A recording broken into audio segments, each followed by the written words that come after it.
આજે તમામ સિવિલ હોસ્પિટલના સુપ્રિન્ટેન્ડન્ટ, અમારા સચિવ અને ગાંધીનગરની આરોગ્યની ટીમ સાથે વિડીયો કોન્ફરન્સની માધ્યમથી પાણીજન્ય રોગો, ચોમાસા પછી થતા રોગોની એક સમીક્ષા બેઠક હતી. ગયા વર્ષના કમ્પેરિઝનમાં આ વખતે તમામ પાણીજન્ય રોગો કંટ્રોલમાં છે. બાકીના જ્યાં જ્યાં તકલીફ હતી, જે પ્રશ્ન હતા, એ બધી જ આ મિટિંગની અંદર ચર્ચા કરવામાં આવી અને એના ઉકેલ માટેનો પ્રયાસ કરવામાં આવ્યો છે. ઝાડા ઉલટી, dengue, typhoid, cholera, malaria, chikungunya, કમળો, આ બધા જ રોગોની શ્રેષ્ઠ સારવાર અને કશું જ અત્યારે એવો કોઈ પ્રોબ્લેમ નથી.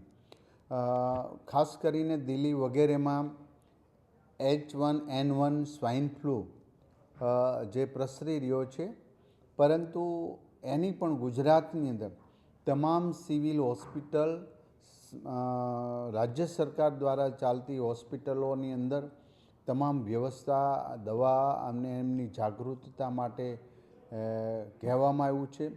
સ્ટેપ 1, સ્ટેપ 2 અને સ્ટેપ 3 ત્રણ એના આ રોગના લક્ષણો હોય છે. તો પહેલું જ નાકનાથી નજીક, ગળામાં અને પછી ફેફસામાં.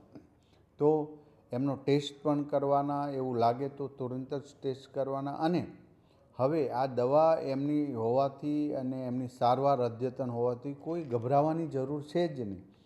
આ તો પાણી આવ્યા પહેલાં પાળ બાંધવાની વાત રાજ્ય સરકારના આરોગ્ય વિભાગની છે. ત્યારે અમારી આખી ટીમે તમામ સુપ્રિન્ટેન્ડન્ટ સાથે વાત કરી છે, એમને માર્ગદર્શન આપ્યું છે. 2019માં જે કેન્દ્ર સરકારે ગાઈડલાઇન્સ આપી હતી એ પ્રમાણે સૌએ ફોલો કરવાની છે.